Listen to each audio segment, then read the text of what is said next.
কিছুটা শখ, কিছুটা স্বপ্ন, কিছুটা আনন্দ, কিছুটা মজা, হুল্লোড় সবকিছুর সাথে দিন জড়িয়ে আছে। সেইভাবেই হয়তো আজকের দিনটাও কেটে যাবে। নমস্কার বন্ধুরা, দিয়াকি দাস্তানে আপনাদের সবাইকে স্বাগত জানাচ্ছি। রবিবারের সকাল নিয়ে আমি আবার হাজির হয়ে গেছি। বটে কিছুদিন বাদ পড়ে গেছে আপনাদের সাথে দেখা করতে, আপনাদের সামনে আমার দিনটাকে তুলে ধরতে। কারণ মাঝখানে অনেক কিছু হয়ে গেছে, অনেক কিছু ঘটে গেছে। নিশ্চয়ই আপনাদের সাথে শেয়ার করব। শুরুতেই খারাপ খবর, আমার দাদু, আমাদের দাদু পরেশচন্দ্র দত্ত উনি আর নেই এই পৃথিবীতে। এই শুক্রবার ঠিক গুরু পূর্ণিমা, গুরু নানক জয়ন্তীর দিনকে উনি পরলোক গমন করেছেন। অনেক স্মৃতি সব কিছুই নিয়ে জড়িয়ে আছে। অনেক মজার দিন, অনেক ছোটবেলা থেকে ওনার সাথে কাটানো অনেক মুহূর্ত, অনেক গল্প, অনেক কিছু নলেজ যেটা জানতে পেরেছি, শিখতে পেরেছি। কর্মঠ মানুষ ছিলেন। খুব নিজের ডাঁটে, সেই নিজের শক্তিতে উনি সেইভাবেই গেছেন। কিন্তু যেখানে গেছেন সুস্থ থাকবেন, ভালো থাকবেন। আবার দেখা হবে কোনো এক সময়, এটাই আশা রাখি। তার সাথে দিনটা শুরু হয়ে গেছিল অনেকক্ষণ আগে। আর একটু ভুল বদল, মানে রুমেরই একটু বদল আমরা করেছি, একটু চেঞ্জেস। যেরকম হচ্ছে, এখানে একটা কাবার্ড ছিল, সেটাকে আমরা অন্য রুমে নিয়ে গেছি। আর আরও স্টাডি টেবিলটা ঠিক এখানে নিথু স্টাডি টেবিল তার পাশেই রেখেছি। একটু এলোমেলো ঘরটা লাগছে, কারণ এখানে যত বাতিলের জিনিসপত্র সেগুলোই রাখা হয়েছে। আর ডেফিনেটলি ঘর ঝাড়াঝুড়ি করলে যেরকম হয়, এক জায়গায় আবর্জনাগুলোকে জড়ো করতে হয়। তার সাথে এই দুষ্টু মিষ্টি এই ছোট্ট ছানাটাও একটু ঘোরাঘুরি করছে। ও অনেক সকালবেলা উঠে পড়েছে। ওর খেলাগুলো এখানে রয়েছে, সেগুলোকেও গুছিয়ে রাখার কথা বলা হয়েছে, সেটাও নিজেই গুছিয়ে নেবে। ডেফিনেটলি ওটা নিজেই করে থাকে। বাদবাকি এখানে বিছানা ঝাড়া হয়ে গেছে, অল নিট অ্যান্ড ক্লিন। একটু খেসের চাদর এখানে পাতা হয়েছে। কালোর সিঁড়িটা অনেকদিন আগে কেনা হয়েছিল গড়িয়াহাট থেকে, অনেকদিন পাতা হয়নি, এটা বেশ ভালোই লাগছে। পুতুলগুলোকেও সব জায়গায় রাখা হয়েছে। ওই দেখুন হনুমান, সবাই ওদিকেই ঘোরাবেড়া করছে।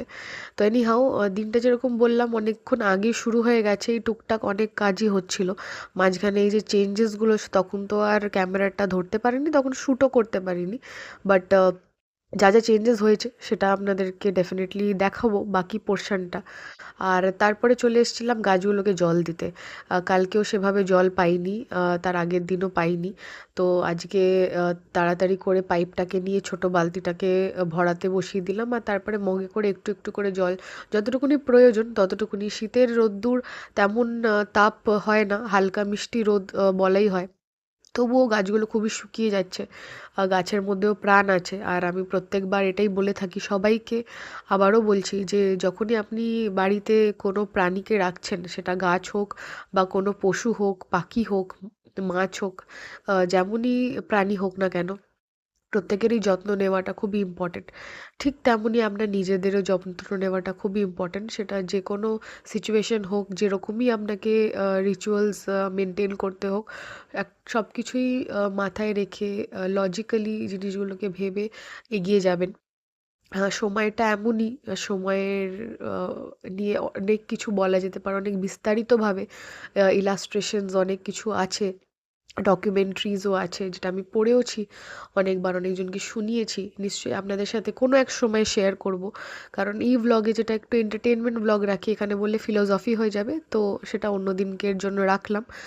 মোটামুটি এখানে আরও খুব খুশি হয়েছে, কারণ আরেক দিক থেকে খুব পজিটিভ ভাইবস এখানে অ্যাড করছে, যেখানে দু ভাই পাশাপাশি বসে পড়তে পারবে। মানে একে অপরকে এক্সাইটেড করবে, মোটিভেট করবে, মানে সেইভাবে দুজনে মিলেমিশে পড়াশোনাটা হবে। আর এই দিকে যেটা আমাদের মাস্টার বেডরুম, এইখানে নিয়ে আসা হয়েছিল অরেঞ্জ কাবারটাতে, যেখানে আরু আর নিথুর ঘরে পরার জামা কাপড় থাকে। আর এই জানলাটা যেখানে অনেক খেলাধুলো সব কিছু রয়েছে, ওটার ঠিক পাশে রাখা হয়েছে। এখানে সব কিছু জামাকাপড়, এখানে উপরে জামা, এখানে নিচে হচ্ছে আরুর প্যান্ট, সব কটা ট্রাউজার্স বগেরা, যত শীতকালেরগুলোকে একটু সামনে এগিয়ে দিয়েছি, আর গরমকালের হাত কাটা ছোট হাফ প্যান্টসগুলোকে পেছন দিকে। এখানে যেরকম আপনারা দেখতে পাচ্ছেন ইউনিফর্ম, ডাইপার সব এখানে মাঝখানে ছোট্ট কেবিনটায় রাখা আছে। আর নিচেরটাতে নিথুর সব রকমের জামাকাপড়, শার্টস বাগেরা, কিছু ইউনিফর্ম ম্যাটেরিয়ালস এখানে টুকটাক রয়েছে, যেটা ডেলিও টিউশনসে পড়ে যায় সেরকম জিনিসপত্র এখানে রয়েছে। তো এটা এমনি প্লাস্টিকেরই, বাট হালকা ফুলকা ছিল, ইজিলি নিয়ে এলাম।